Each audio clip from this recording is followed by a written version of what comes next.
Hey, everybody, welcome back. I was going to do this quick review of the grain stocks report today earlier, but my internet went down. Comcast is the worst, absolute worst company in the entire world. But anyways, I'm going to make this short, and I'm going to try to keep this as simple as I can. We had some real big gains in the grain markets today off of this grain stocks report, and I'm going to run through the numbers as quickly as I can and try to explain this as simply as I can. Grain stocks reports are maybe just slightly more complicated to comprehend than, say, like a monthly crop production report. You know, if the market rallies, say corn rallies 15 cents because USDA cut the corn yield by 3 or 4 bushels an acre, that's pretty easy to understand. It's maybe a little bit easier to understand than some of this stuff with the stocks, but I'll try to make it as simple as I can here.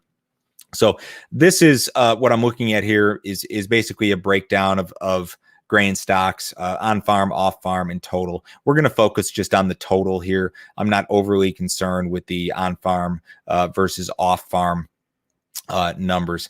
We're going to start off with the soybeans here, and this was your September 1st stocks number, 523 million bushels. And that number was quite a bit lower than what the trade had expected. The trade had expected this number right here, 576. So that is a difference of 53 million bushels between the average trade guess, 576, and the actual number, 523. So what does that 53 million bushels mean at the end of the day here? What it means is that there's 53 million bushels less on the balance sheets. The September 1st stocks number for soybeans is essentially your old crop carryout number. And in their most recent USDA report, USDA told us that the old crop carryout in beans was going to be 575 million.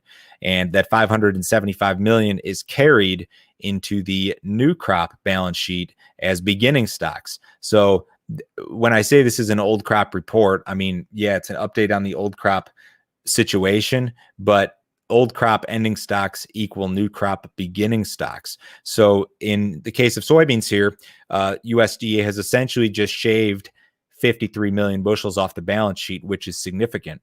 When you look at that and how it affects the new crop situation, USDA told us here in September, earlier in September, that the new crop carryout, which is the amount of beans left over on August 31st of 2021, that number would be 460. Barring some change elsewhere, they're going to have to come down on that 460 because of the lighter beginning stocks number that they showed us today. So 53 million bushels off of the soybean balance sheet. The reason for it, I don't know how they're going to account for this exactly when they put out the next report. A lot of times in soybeans, they'll use the good old residual use category, which is kind of like their fudge number. But in any case, I try not to think too hard about why the numbers changed. I talked about that in an episode of this deal yesterday on how I don't focus too much on USDA reports or trying to guess them. And today was a perfect example of why. People always get this stuff wrong. Nobody can predict it. Stuff always kind of comes out of nowhere and gets you. So that again is part of the reason why I don't spend a whole lot of time trying to guess this stuff beforehand. But I think it does make a little bit of sense to at least tell you what happened and why the market rallied here. Now, in the case of corn, we had something very similar. The trade had expected September 1 corn stocks to come in at 2.25 billion bushels. And that was real close to what USDA told us the ending stocks number would be earlier this month. 2.253 was their number here earlier in September. What we actually got was not this 2.25. What we actually got was this 1.99.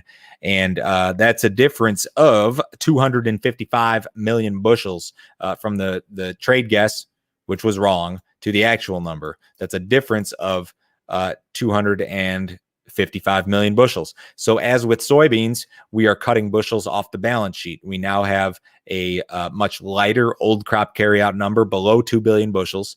And this is going to translate in all likelihood into a lighter new crop carryout projection. And the new crop numbers, of course, are projections. It's not until about this time next year that we know what the number really is, but it's a moving target. So 255 million bushels in corn is significant, just like 53 million bushels in soybeans is significant. And that's the reason why the market was up today. So USDA told us earlier in September that our new crop corn carryout would be 2.5 billion bushels.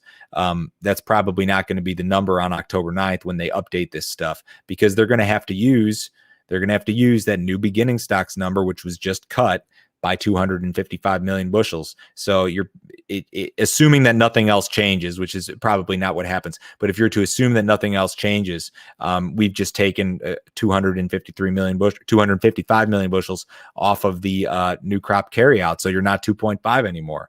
You're down to like a 2.2 or 2.3, which is, does it make it a super bullish friendly situation? No, but it's more friendly than 2.5. And that's why the markets rallied today.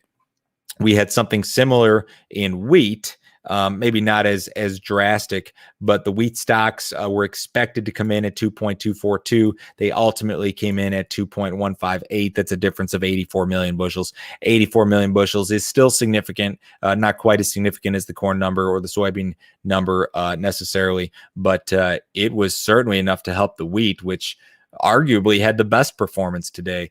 December Kansas City wheat, the nearby contract, was up 34 cents. That's better than any of the soybean contracts did, and better than any of the corn contracts did. So we had a nice day across the board here. I figured I'd run through these numbers. Just remember, these September 1 stocks for corn and for soybeans in particular, they are essentially the old crop carryout number. The old crop carryout number goes onto the new crop balance sheets as beginning stocks. So when I say that we just took 53 million bushels of beans off the balance sheets, we just took 255 million bushels of corn off the balance sheets. It's not just the old crop balance sheets. They intertwine, and the old crop carryout is the new crop beginning stocks. So we're starting to knock down these numbers, and that's a good thing. The next thing will be this October 9th report. Does USDA come down with the yield numbers?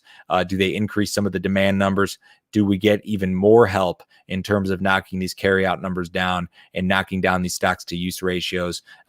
That's going to be the next question. That is a story for another day.